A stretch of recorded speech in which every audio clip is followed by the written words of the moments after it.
Are we back in 2015 when everyone's making $1 million commission checks? If you're really, really good today, firstly, there's more demand for you than ever before because AI companies just cannot hire fast enough. And these things are happening, which I think make it a better job than the job that was available 5 years ago, 10 years ago, 20 years ago. Roadmaps sometimes blow my mind. Gantt charts are the Roadmaps best. Gantt charts are the roadmaps, best. when you try to get too detailed over the course of a year or 2-year roadmaps, You can't. how are you predicting the future, buddy? Welcome, top line listeners. Today we have a special treat for you. That's right. Today it's just me and Asad Zaman here. Sam's on his way down to Mexico. He's coming down for Pavilion Gold. And Asad, we get to take away the show. We're talking about marketing under attack. We're talking about A16Z's $15 billion fund.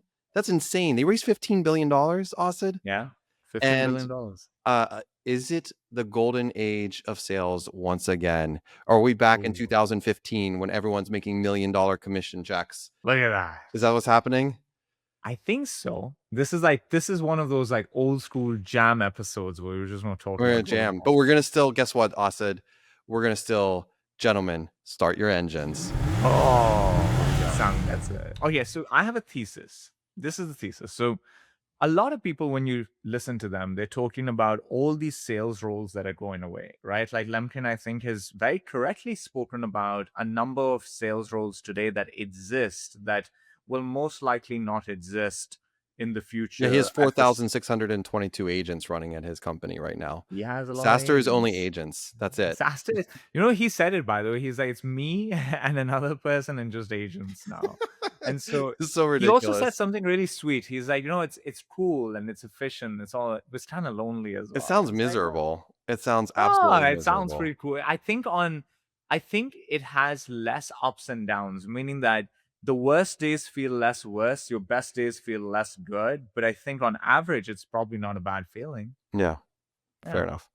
So I think he's talking a lot about these sales roles that are going away. And I think he's right about a lot of them. Like if you're an inbound SDR, you can imagine that gets done by some sort of advanced one-mindy type of thing. And you can see a lot of emailing outbound gets done by these AI SDRs plus somebody like a Brandon on your team, right? So, okay, fine. There are a bunch of roles that are going away. Have you checked out OneMind, by the way? Have you just gone to the site and talked to the avatar? I would not use it. These are not things I would use in my organization. I think, but I was talking to Kyle because I find myself naturally skeptical of some of these things because they're just not ready yet. And so I was talking to him and he's like, listen, there's a self-serve side to these businesses in SaaS that in the past, there was no interaction with any sort of human of any sort. And could OneMind play a role there? Where it's your cheapest ticket item and your most transactional high churn customer, can you give them the OneMind type of thing? Because they're gonna go away anyway. Just you might as well. OneMind's gonna get better, right? It's not there today. It's gonna get better. What I find weird is when companies are mainstream implementing it today. It's dude, that's really weird. It's not ready. It's cool, but it's also not I ready. can't imagine your costs. Can you imagine just someone in some foreign country just hacking your site and basically driving up all of your data costs? Yeah, your API I hadn't thought of that. If that's your API costs. Oh, it could go haywire. Yeah. Just 2 weeks ago. Oh my god! Imagine Captivate IQ is exactly. We're gonna go after PhotoPath and they just we had a competitor just create thousands of free workspaces just a month ago. We were under attack. Yeah. PhotoPath was under attack. I almost had to get the FBI involved. To create 1,000+ accounts within PhotoPath to make you busy on those accounts. Yeah, at least they were in Asad's words, at least they were really sweet named accounts. They were like Cheesy Potatoes 365. I was like, okay. It was great. Okay, wait. So how does this all add up to the golden age of sales? What are we talking about? Everybody is talking about what's going away. And so if you listen to them, it feels like the dark ages of sales, right? Yeah. Because there's going to be less jobs, less ways to make money, less entry points into the sales career path, etc., etc. And I think some of that is true, and we can talk about it. But then let's just go on to the other side. Things that I'm noticing. When it comes to actual sales, like mid-market enterprise, like human to human sales, right? Companies need salespeople, but less of them. So, example we give is a company that's doing 150 million in ARR with about 35 salespeople, and those 35 salespeople have larger quotas than before and are achieving at a very high rate. I think 80% of them are crushing targets. Some of them are just like doing insane numbers. And so over there, one of the things I'm noticing is that the territories are going down at a smaller rate than they're going down than they used to go down before. So if you're a salesperson, what's one of the most annoying things that used to happen? Your One of the accounts most get taken annoying from things you. that used to happen is Yeah. you had a good year and now the company comes and says we're You're slashing your shuffling the territory. deck. Yeah. Yeah, we're shuffling the deck. You get a territory that's like one fourth the size of what it used to be Can I tell a before and a quick bigger story about number. this? Because everyone loves story time. So, my first job out of school, Meltwater had 1,000 salespeople, 600 in the US, something ridiculous. And they didn't believe in territories. What they believed, what they believed in was creating their own CRM. And the CRM had so many bugs. And one of the bugs was that you could like hack your way to taking accounts from other people. So Ooh, it would, because it was a Swedish company, I was actually a Norwegian company, at whatever time zone Sweden is in at midnight, if you hadn't put a future task 2 weeks in the future on all of your accounts, by the way, you had thousands of accounts, then it dropped from your name and you could pick it up. So oh, every day, people would like literally set their atomic clock to go into the CRM and just like search for Walmart, BASF, oh all of my these like god! baller companies to try to take them from each other. And Oh that my was just the god! wild, wild west. That was What a our wild, territory wild west! management. Isn't that That's great? wild. That is crazy. That's Yeah. madness. It's so So, efficient. so think about this now. So territories are larger for longer. Yep. They are reducing, but at a They're slower efficient. rate than. They're efficient because you actually know the accounts that you're going after so that the if And because of the fact, so why are they reducing territories at a lower rate? They're doing it because they believe they need less salespeople because those salespeople can cover more than they could cover before. So exactly. they are doing larger quotas, but they're also making bigger commission checks as a result. So those salespeople, if you're in the right company, you're making more money, and the rate at which your ability to earn well above your OTE by having a great year, that rate would reduce based on quotas on territories going down while quotas went up. That's actually, that pressure is less today than it was before. And so that's really interesting. And if you just think about it from a quality of life perspective, you were a salesperson, I was a salesperson. I hated doing the administrative side of sales. Like absolutely hated it. I hate the administrative side of my job today. And so salespeople do not enjoy spending so much of their time updating a CRM and sending You notes don't and have to doing the do it full. anymore. It's all You don't have automated. to do this stuff It's anymore. Like great. they're barely doing any of this. And so they're spending the time doing the thing that energizes them, which is spending time with clients and trying pitching and taking sending proposals and working through negotiations, like the stuff that is fun and interesting and exciting and not having to do the mundane stuff. And so if you're a salesperson who's really, really good today, firstly, there's more demand for you than ever before because AI companies just do not hire fast enough for their sales teams. And these things are happening, which I think make it a better job than the job that was available 5 years ago, 10 years ago, 20 years ago. So I think if you was to say out of all of these last few decades, which one is the golden era of sales? For salespeople, it seems today. Well, as I think about this and we talk through this, I let me propose something for you. I believe this is true for the mid-market, but not for enterprise and probably not for SMB sellers. And here's why. If you were in enterprise 6, 7, 8 years ago, you had you were basically you were an AE. You were the quarterback. You had solutions, you had maybe 2 SDRs, you had all of these people, manpower at your disposal to be able to pull from. Well, what's changed today? A lot of those roles have actually gone away. But at a mid-market company, a company where that wasn't really affordable to have $1 million of headcount for $1.5 million book of business, you Hmm. now have those tools at your disposal. Whereas at the enterprise, Now that those have gone away, your job's gotten a little bit harder because I you have don't to think figure they've that gone out. Now, away at the enterprise, by the way. I think they've actually gotten more you think legion. the So headcount's still there? so basically break it down into like what are the things that they want? They want their pipeline given to them, right? You can't keep up with demand today. Like these companies can't keep up with demand. The market's Well, hot it and so depends on on. what depends on the type of company.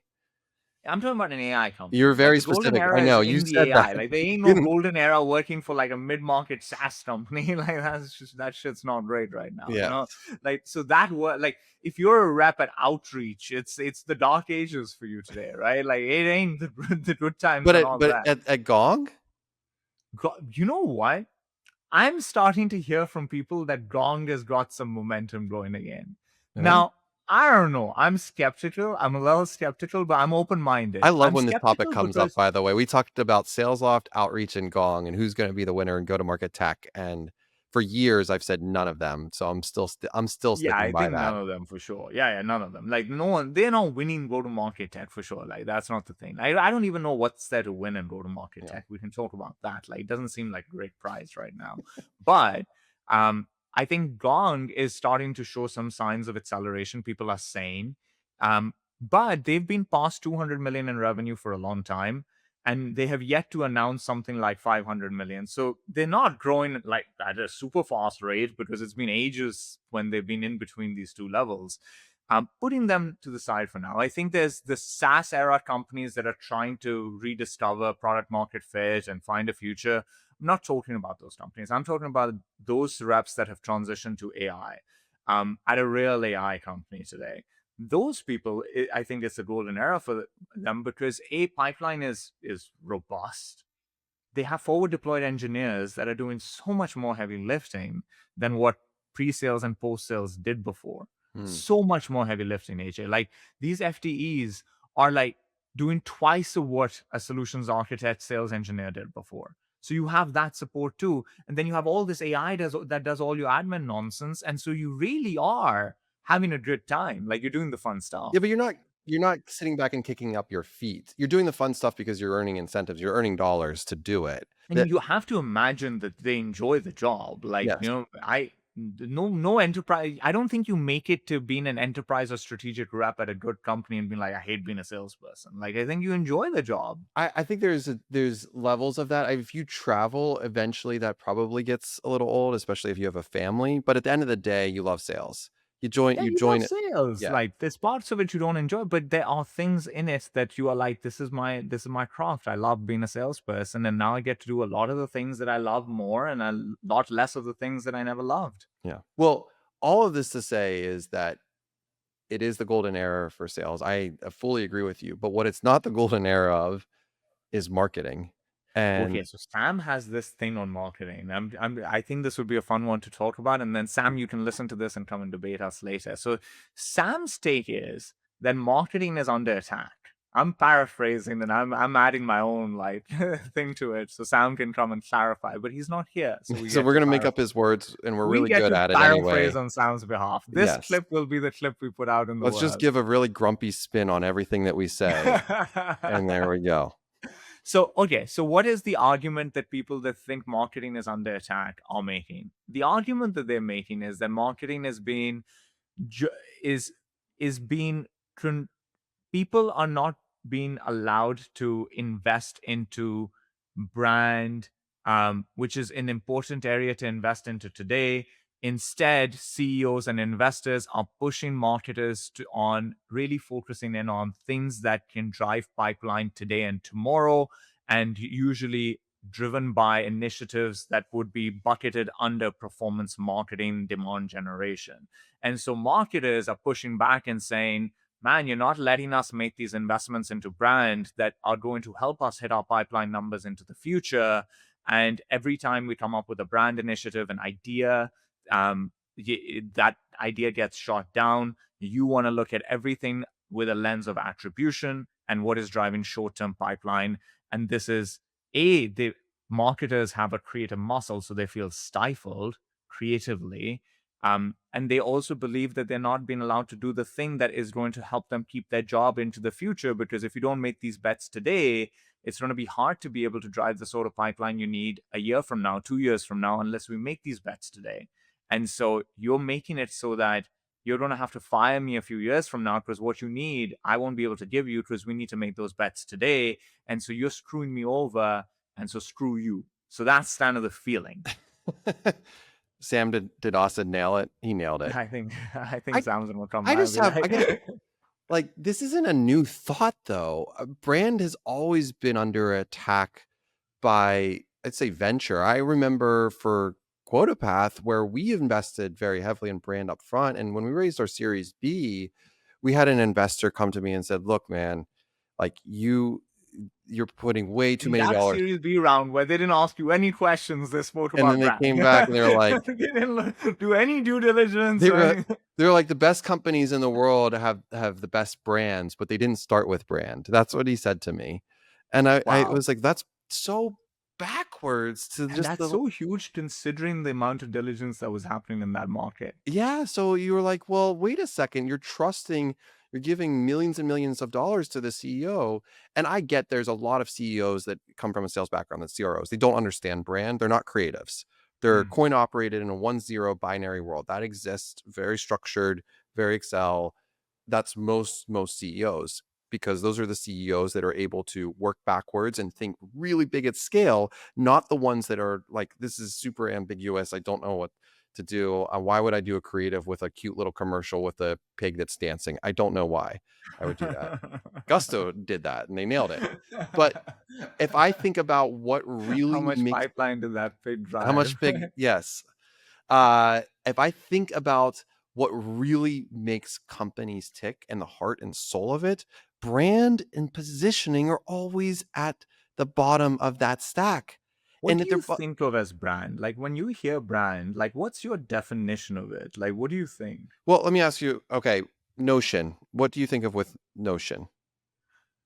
I think of Notion as very artistically led. Yes. Like Yeah. very black and white, like fat Very marker design sketches, forward. like design forward in a way that's Yeah, not you in there's your a face, certain type of simplistic. founder that is like I think the Steve Jobs lineage of like Brian Chesky and the Notion team. Like I think they're design first type of founders, and you can see that there's an elegance, there's a beauty to what they build. Right. So if you're put two of those tools, Asana, when I say Asana, what do you think of? I see messy, annoying. Just Hopefully, in my like a task organization, we'll never ever have to organizational use a tool. project management tool in our Yeah, project lives. management tool. I think project management tools, by the way, let me go off on this thing. This is I great. think there's so much time wasted in our ecosystem putting together project breakdowns, to-do lists. At least 20 to 30% of our time in these organizations is wasted doing this nonsense, is putting an Asana thing together of like, we need to do this thing. Project And so brief. now we're going to spend days figuring out what are all these Can little I give you the tasks, and tasks and I'm going to give you how many tickets and we're story going to points and assign it, hours? and then I'm going to give a due date to it, and there's a critical path to it, and no one ever follows it, and it's never up to date, and it never goes exactly like that. It never does. Then they do that. Then they have to update their own to-do list, and that to-do list is to the point where sometimes you hear people will go and do a task that wasn't on the to-do list, then they'll go write it on the to-do list and cross it out just to like give themselves a dopamine hit. And it's like, what are we doing? Like, why do you need all of this stuff? The title of this episode needs to be Asad takes aim at project management software. Roadmaps sometimes like blow my mind the Gantt way charts are the roadmaps are done. best. Gantt charts are the Roadmaps best. are sometimes the thing that screws the organization over, because I think a roadmap should be very big picture, long term, and super detailed at a 3 month increment. When you try to get too detailed over the course of a year or 2 year You roadmaps, can't. well, how are you predicting the future, buddy? Like, what do you know? Like, you've basically tied yourself into this outcome that you've decided today is going to play out. But the world is evolving, customer needs are changing. You're getting all these signals, but now we have a I'm roadmap. going to come back to this because I have some thoughts. I love this topic, by the way. But if you had Asana and Notion Just one to one. Which of the two are you going to try out first? Notion. Brand. So when you ask me the question, AJ, what does brand means to you? It's the first is you're like, oh, this is Okay, that's sexy. good. This is something I Yeah. really want to try out. Guess what? Notion sucks. I said it. I said it. Notion sucks. I hate it. We switched from Not Asana. it does not suck more than Asana. I like Asana, but Oh my god, but AJ, why do you like Asana? I because it's simple, it's straightforward. It does the thing It's I not needed to do. simple. There's nothing I don't simple about it. understand why Notion had to reinvent the grammar game in terms of how like text is formatted. I just want 3 bullet points for God's Okay, sakes. that's fair. Why Yeah, can't yeah, I just make this paragraph bulleted? I can't yeah, highlight it. Why is yeah, it yeah. coming up over here? It I is the deleted most Notion, by the way. ridiculous UI. I have no to-do list. I have no project plan. I don't have a very coordinated calendar. Like I have realized like all of that stuff takes so much of your bandwidth and your energy. I have a simple Google Doc where I write 3 or 4 things that I need to get done at any given point, and that's it. Everything else is work that is happening. Like, look at There it that is. list. It's my Yeah. to-do list. I just do it every That's a day. nice simple to-do list because Nice I simple think to-do like do list. you have a strategy for your company? Like there's a company strategy that you have Yes. that you are executing against. Yes. And so things are happening, work is happening, it's being presented, next things are coming up. Yes. You are in momentum. And so I trust the momentum there. Things will come to me when then I need to do something and then I'll do them and I'll move on from it. And once in a while I need to put something on a list to remember it tomorrow. Like I'd get something tonight and I'm like, okay, shit, like I'll just put this here and I'll come to it tomorrow. But it's literally a Google Doc with like 3 or 4 items in it. It's not like these crazy robust things. And I found that everything's gone better since I started doing this. Yeah. Well, Okay, put this to the side for a second. So yes. coming back to brand, Yes. I think another way to think about brand is what people say about you when you are not there, right? Is that's the byproduct of branding is a reputation that you develop, like awareness across more and a good reputation with them is the But byproduct can you of have a good good brand. brand and a bad reputation? No, No. no. Like Ooh. that's why no one, if somebody tells me like one of the good brands in go to market is gone, I'm like, it can't be. Like if everyone's complaining about the product versus price, like how is that a good brand? Like how? If you're out there and you're listening and you can think of an example that flies in the face of what Asad just said, please let us know, dear listener. Because It's impossible. Like it's counterintuitive. How can you have a good brand, bad reputation? well, you can have a good brand in the product and not a great product, and therefore your reputation doesn't work as well. Because brand I and think over product are time both will decoupled. be in the same place. Like maybe like your product just started becoming really bad and your brand was good because your product was good, but your product started becoming bad. And so now it has to catch up with you. Like I think that can happen. But at some point, these two things will converge. Your how people feel about your brand and your product will converge at the same time. Your reputation and your brand are the same. And so I think if it is those things, that's the byproduct of brand. Um, I think people should, they're probably right in feeling what they're feeling at as a marketing community that they are questioned more when it comes to brand investments. I think that is a fair sentiment. And so I was thinking, what is helpful to them? Not just saying, hey, I hear you. What might be helpful to them is to steelman this and provide the other side's perspective so that you know what the other side is thinking so that you can do something about it. Because right now, I think the problem is we know that this is happening. We know that B2B tech marketers are pushed more towards performance marketing than branding. Fair. I think what people think is happening is a bunch of CEOs who don't believe in brand, who are optimizing for an exit or enterprise value or Mm. something of that sort. And so they want to do the things that gets them that thing, and they don't believe in brand, and they don't believe brand will get them there, etc., etc. And so, sure, I'm sure there's some people of that sort. That can't be all of them. So I, then I went around trying to figure out, well, I what do they actually feel? well, what do they actually feel? They'll ask a question. They're like, name a good B2B tech brand.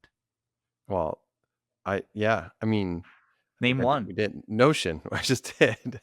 Notions are a sweet brand, like, but Notions, okay, it's good enough, I think fine. Figma has a good brand. Okay. But look, the thing that I was But just it's not a huge list, right? Like, it's not like you can find tons and tons of like amazing brands. Like, even Figma is the big brand and like the best brand that we've built in B2B. And that's it. Like, those are the two ones that we come up with, right? So I think the pushback is this. The pushback is that we have been through periods of time where brand investments were scrutinized less. We were in a hot market where you could spend on anything you wanted. yeah. Um, and at the time, we made brand bets. Gong did a Super Bowl ad. So brand bets have been made.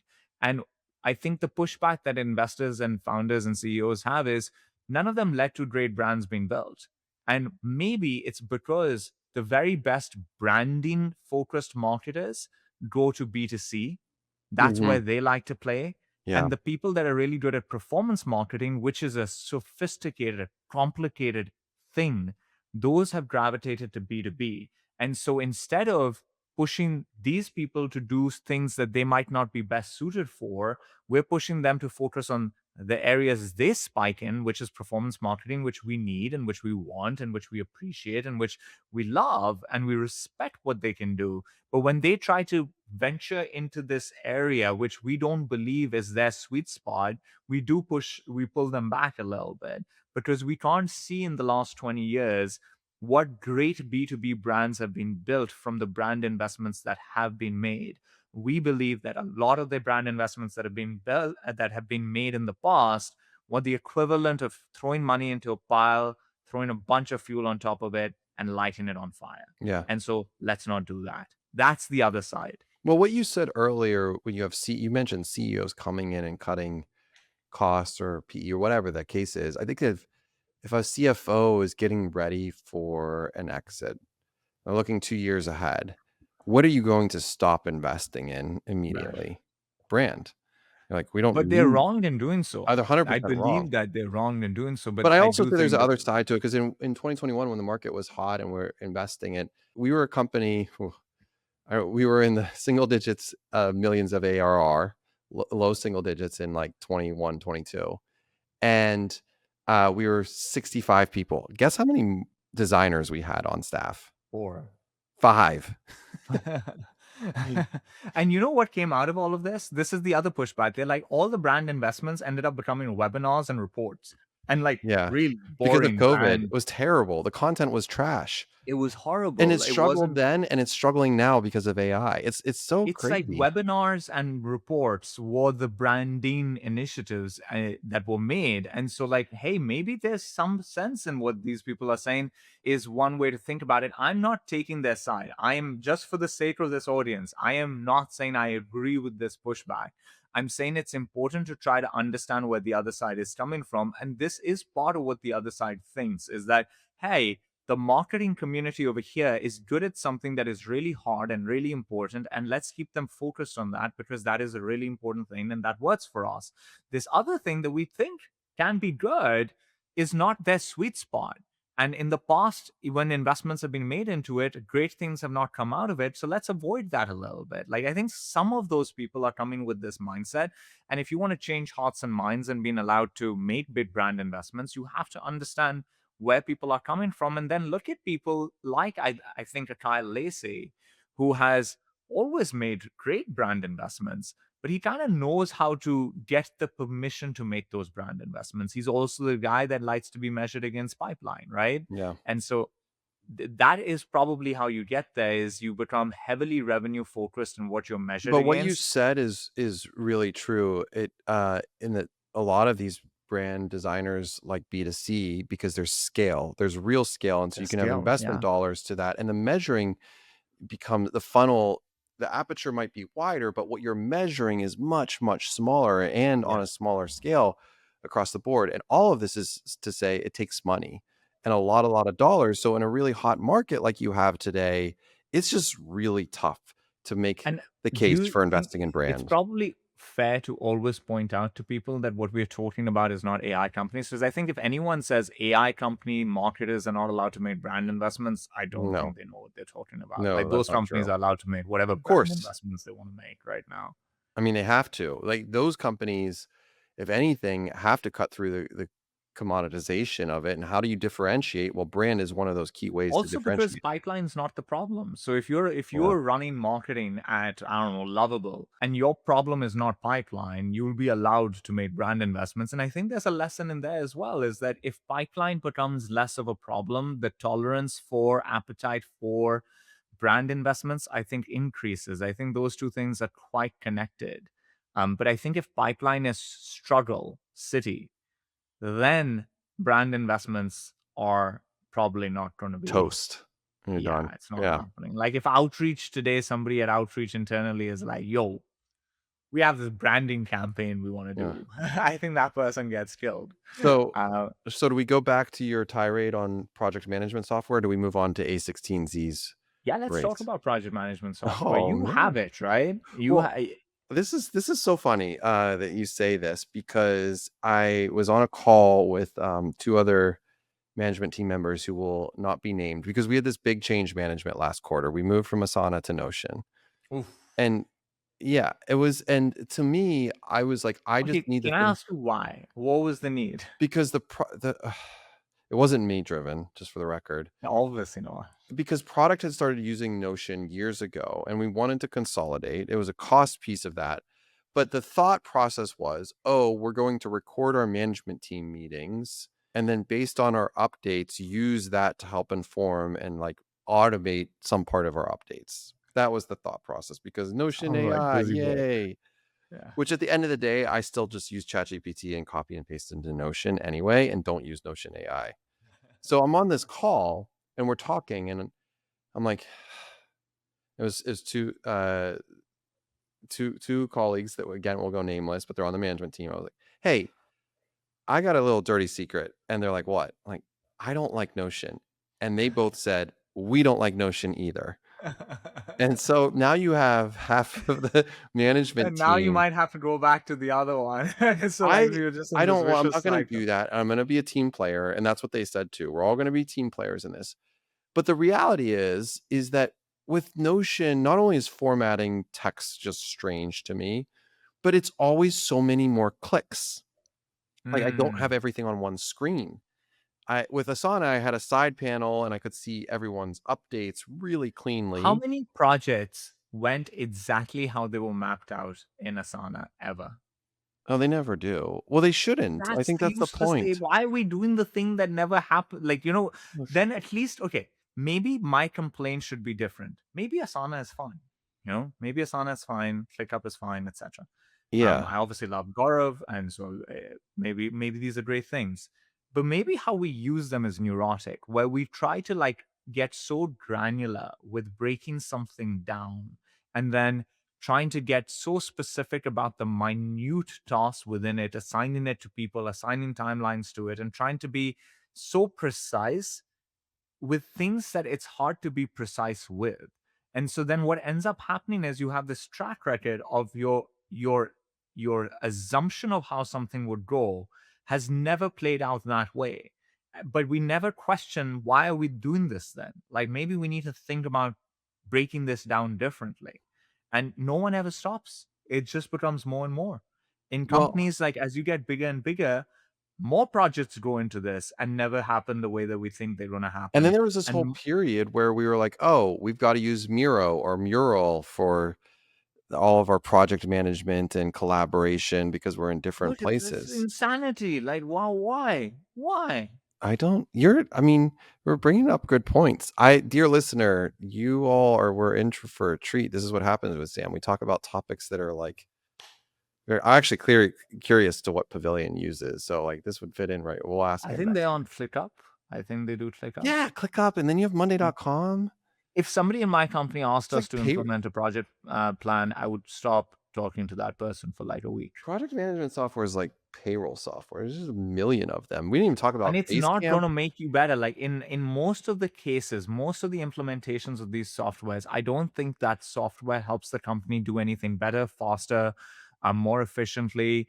um, I don't think those softwares have any impact on enterprise value creation within these organizations. Instead, I think they tire people out because managing them is exhausting and Yeah. And if you get mind-numbing. behind, then you feel you just like Then you get procrastinate, behind, you're feel always overwhelmed. losing. So you always feel stressed at the losing aspect of this. You never are able to Yeah. project plan this correctly. And so then that person looks highly incompetent because you're like, hey, you had 20 of these things and none of them played out the way you wanted them to play out. But the reality is, across our entire ecosystem, none of them play out the way we want them to play out. That's the part of building things. It's a little bit Yeah. tricky.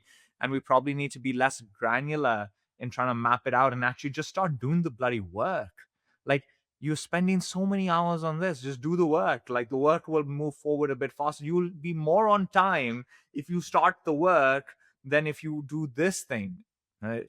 How much time do you think in your organization or in an organization that does like 20 million in revenue, how many hours do you think go into these project management softwares? Oh, sometimes they have a full head count that manages the project Oh my management god. software.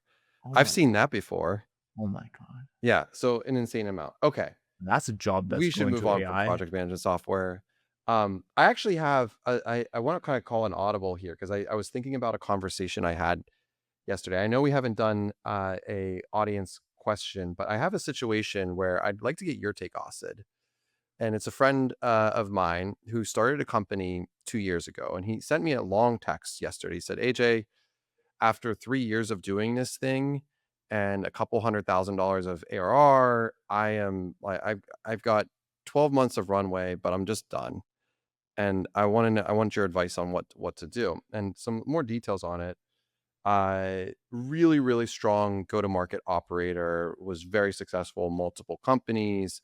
And when he left his previous company, he was like, didn't know actually know what he was going to do. He was going to consult, but he's like, I'm catching the founder bug. I'm going to go start a company. He started a company. It was in the AI space, pivoted a couple times, but it was in one of the AI go to market. And basically, it's a tool that can be repeated by any number of organizations. Could go build the thing that he built. And Mm. so he has a few $100,000 left. He raised from friends and family, and the big challenge is his co-founder and CTO left 6 months Mm. ago.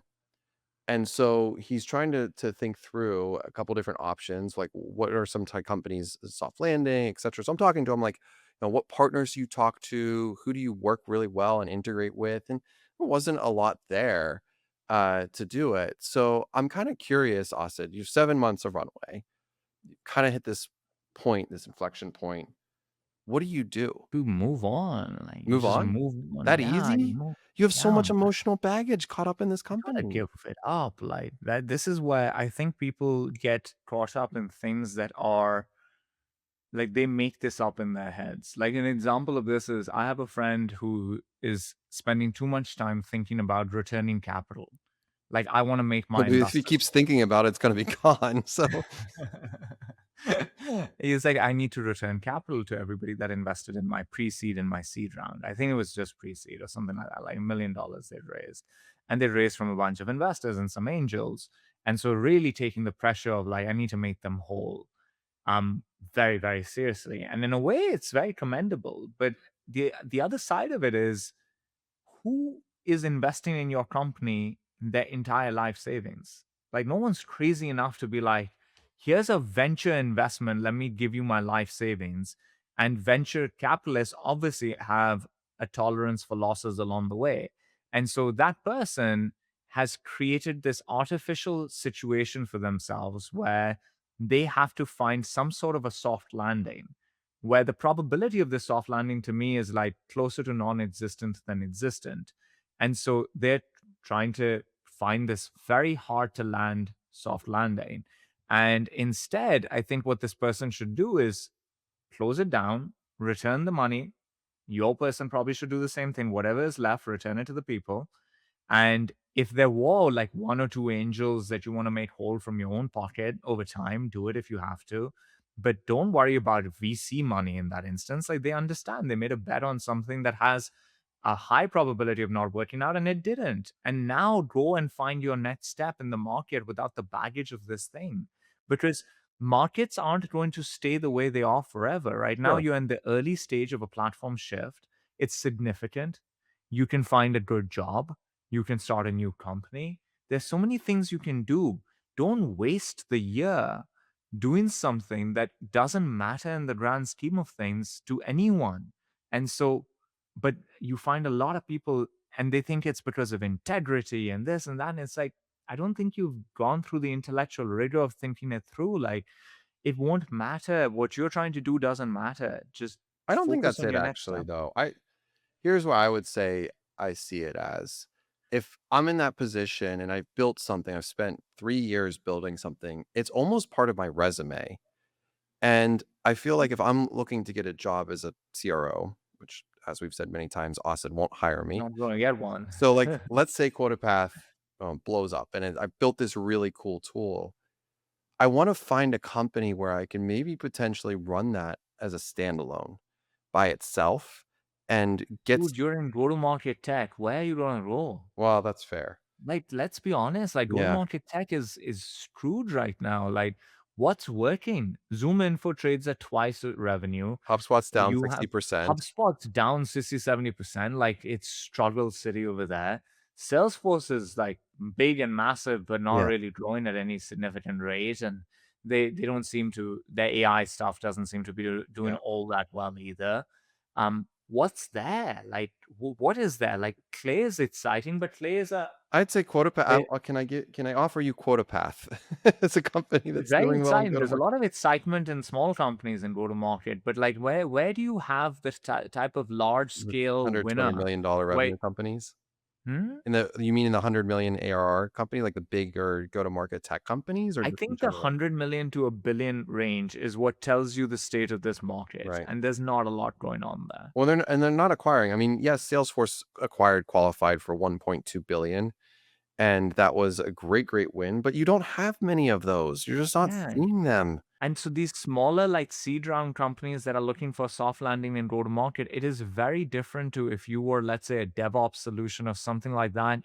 The market that you would look for that soft landing in is larger, it's more robust, it's doing well, you have more optionality. Over here, your optionality is very limited right Yeah. now. And so your ability to find that soft landing, I think, is close to non existent because, like, does Clay want to buy you? Like, easy to figure out, right? Like, hey, would Clay want to buy us? Because if Clay doesn't want to buy you, does HubSpot want to buy us? There you go. Like, There those are is your two. actually there's an interesting situation where a co-founder of a company left the company and is now running a part of Clay. It's not announced yet, so I can't say who it is, but is like one of the VP of sales at Clay. He was the CEO at a go-to-market tech company, Yeah. and he just turned over the reins to his co-founder, and he left to become the VP of sales at Clay. So I mean, it talks to well, it's been a while since we've had a top line hotline, and yet here we are. And here we are. Here we are. Okay, let's talk about the Andreessen round. So $15 billion. What's the framing? So Andreessen from day one, initially they were laughed at this, always made a bet into the world becoming larger than it is today. And so when they raised their first few funds, a lot of the traditional VCs used to laugh at them that the size of funds you guys are raising, it's not going to be possible to provide venture returns against those funds because there's just not that many big winners out there. And Andreessen would say, no, outcome sizes are getting bigger, the market's getting bigger. We believe you can provide venture returns. And people really beat them up about this. They're like, these guys are capital aggregators. All they care about is management fees. And this is not really venture anymore, etc., etc. Well, Andreessen just raised 15 billion. 15 billion is, I think, if you look at the last 12 months, close to 15-20% of all the venture raised. So it's a lot. Like they obviously have raised a big chunk of the total venture out there. They've raised it across a number of funds, but obviously a raise of this sort is a bet into the future being much larger than it is today. That's the only way this works, right? But in doing so, they also did something interesting. They released their results from previous years, Hmm. and those results are bloody good. Ha. Those Okay. results How good are are they? amazing. Like, very, very good. Like, those are tier one VC returns. Was Pretty I mean, the consistent. question I have in digging into them, were some of those results outsized from one or two investments? all of the funds will be outsized from a few investments. But if you're talking about 2009 till now, there are a lot of different winners along the way. Like they were in Lyft, they were in a lot. Like they were in a lot. They do their largest holding, by the way, is Databricks. Yeah. They own like a very big chunk of Databricks, so they are concentrated into winners that can return tons and tons of capital for them. But I think when you look at the returns that they have provided over since 2009, which are just amazing returns, like their LPs must be so happy. And every bet that they've made around the world getting bigger has played out correctly.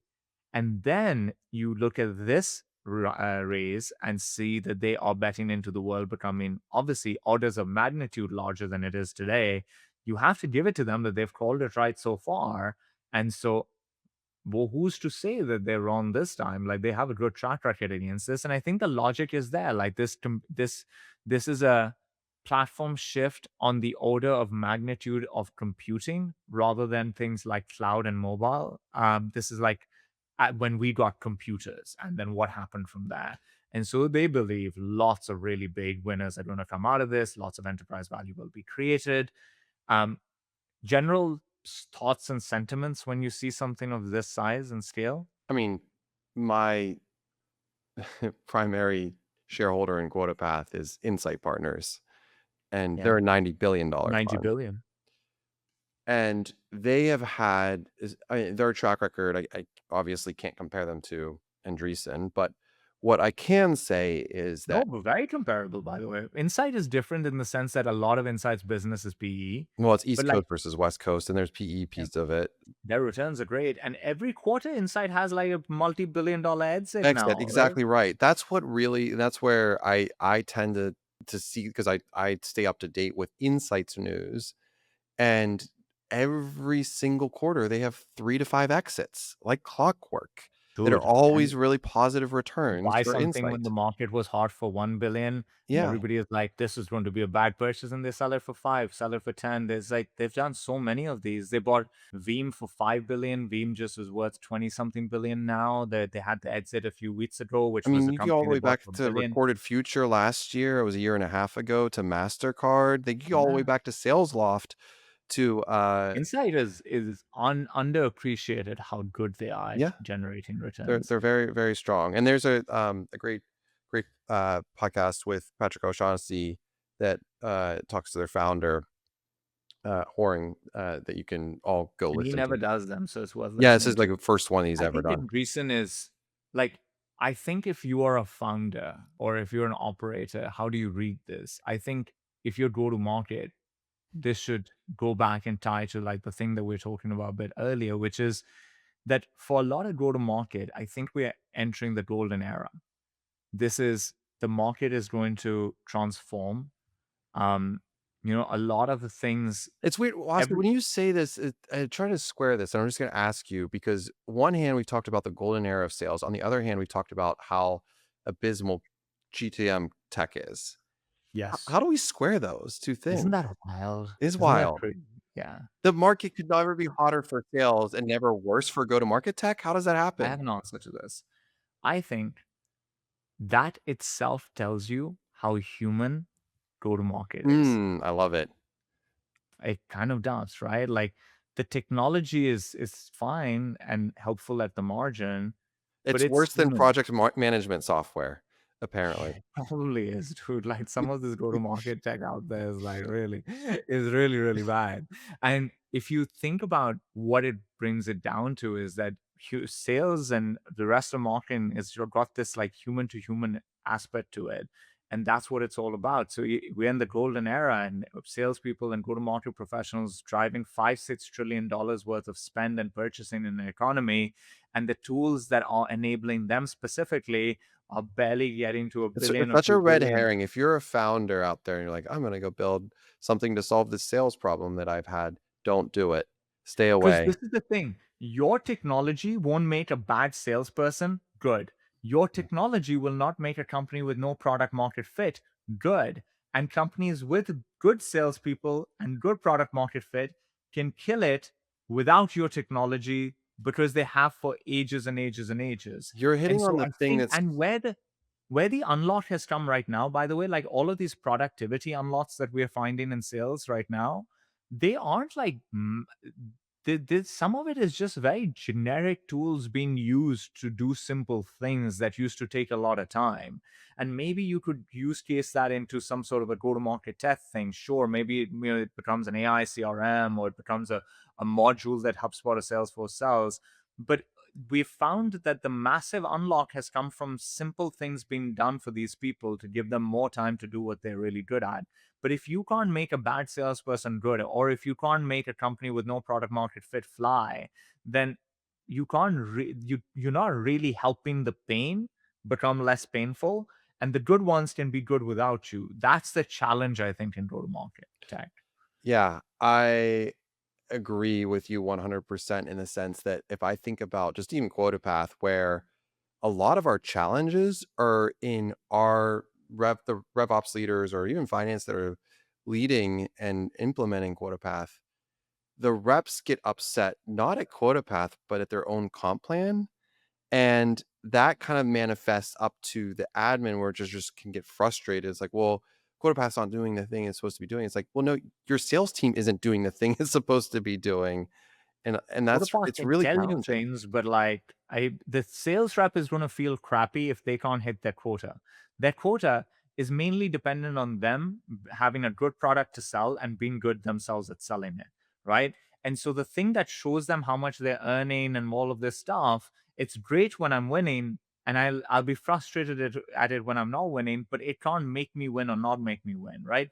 The beauty of what you're doing is you have used go to market as a wedge to go into incentives more broadly. So Yes. what you get to do is you get to teach the economy more broadly speaking that, hey, one thing we have found in go to market is that with these humans, the really good ones, if you give them a good product and then you take an incentive plan and you use it to direct their attention by telling them, listen, I'll pay you more to do this thing, then it directs their attention in a specific direction. It's a really good way to orient your sales team, orient people.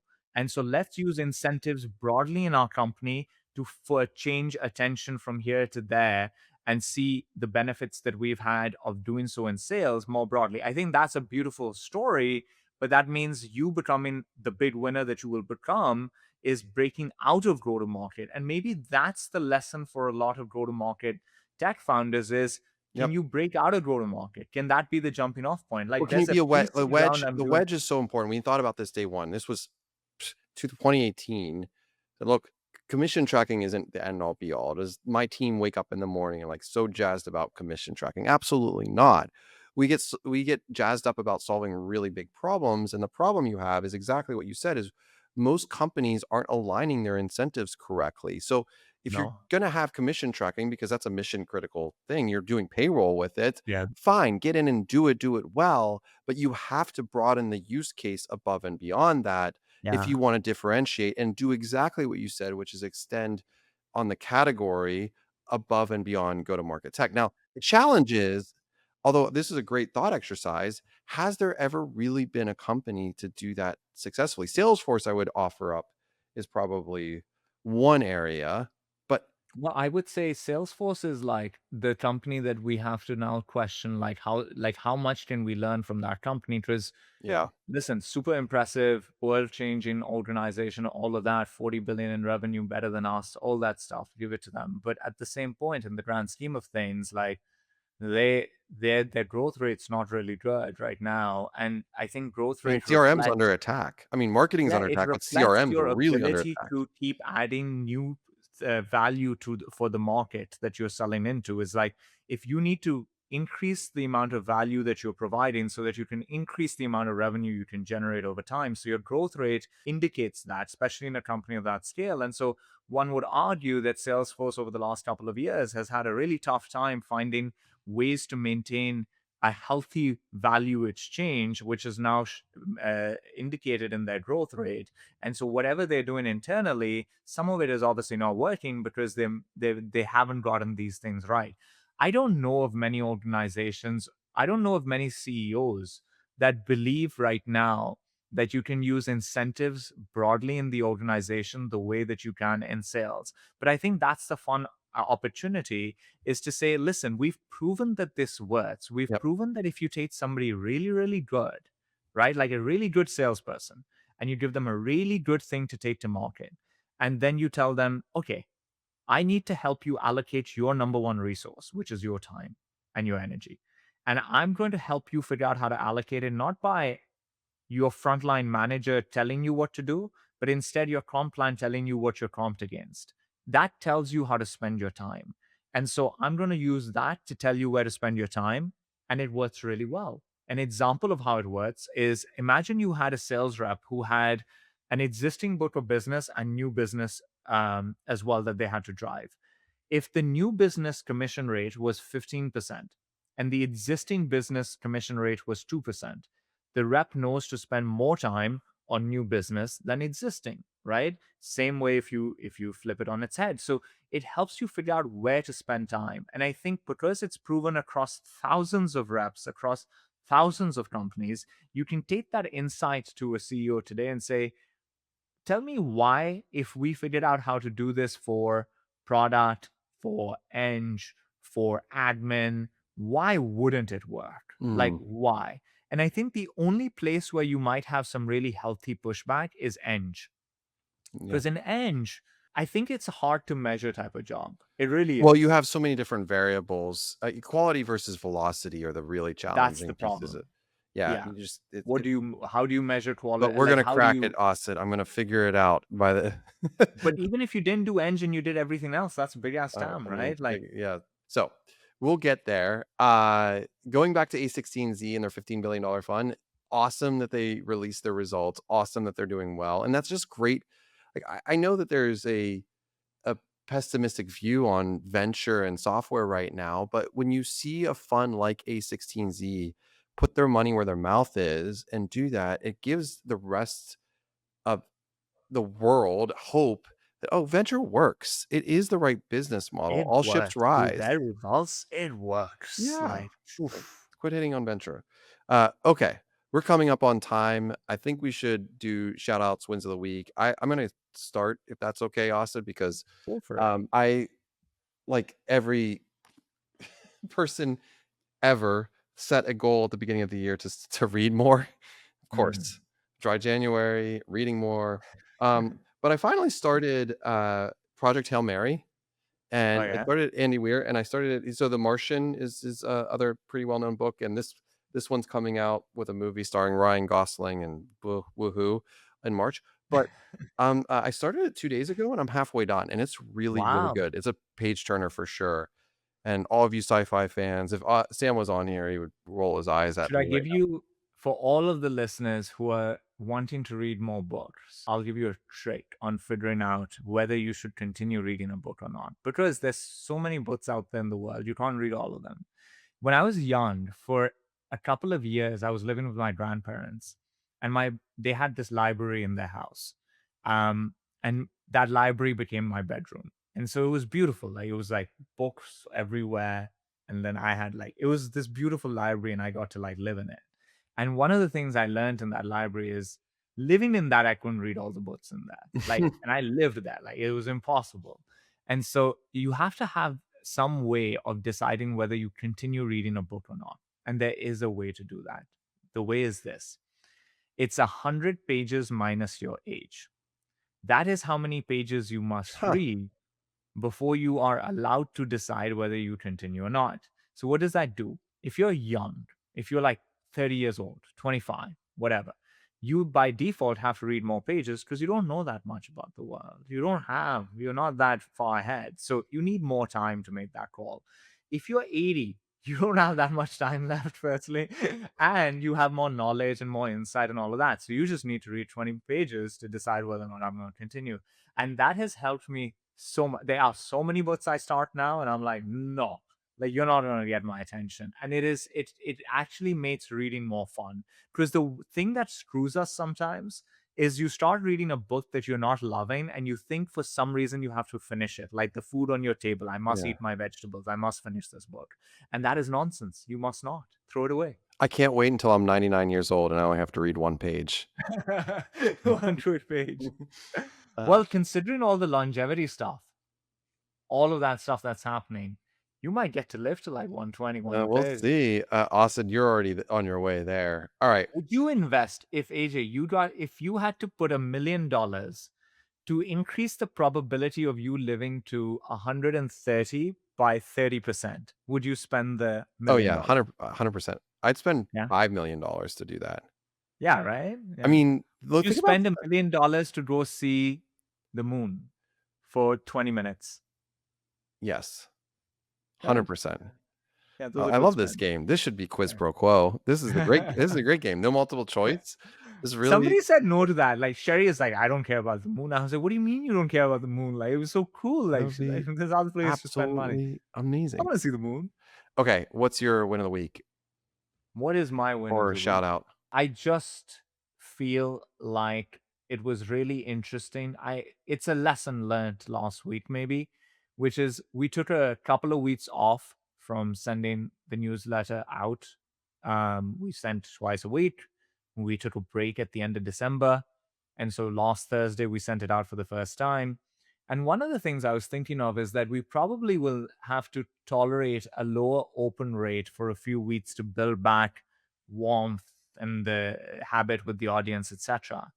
And so we sent this thing out, and it's been weeks since we've sent anything, and 70,000 people read it in less than 24 Like hours, 50% open rate. about 49% open rate.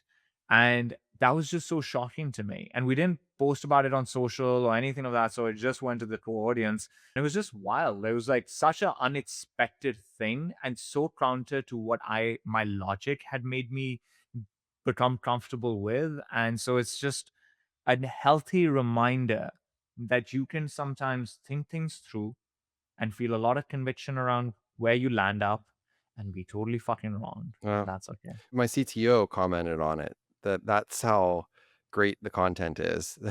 Look at that. CTOs are reading Or it. or reading it. Yeah, well, you have a really great newsletter draft in your inbox, Asad. I do. Teasing it a little bit. They'll already be out by the time you all listen to this, but I spent 2.5 hours on the plane down to Mexico working on this and really thinking about the practical go-to-market lessons I learned last year. And what did I really truly learn if I thought back? And it was just a really great exercise to do a retro for myself. And I wrote down the themes and I worked through it. And I said, what actually made this tick and what worked and what didn't? So if you're looking for practical go-to-market tips, well, I got a newsletter for you. It's coming out. This is exciting. Yeah, Okay. Austin's opening up right now. He's like, oh, I gotta actually read this thing. I have to, Okay. We did it. We did it without Sam. We can still survive. Asad, we can do without our this. fearless co-pilot, captain. We look forward to having him back and telling us how we butchered his state Oh, of marketing. yes. Yes. He loves marketing and he's all for brand and it's the heyday for marketing is what he's going to tell us. That's not true. Uh, but another episode, I think we're on episode one. I actually don't know. I 145? don't know either. I But don't now I know. think after 100, it doesn't matter. You're It in the doesn't matter. You hundreds. just stop counting and appreciate you, Austin. Thank you all for listening. Enjoy yourselves. Goodbye, everyone. Bye.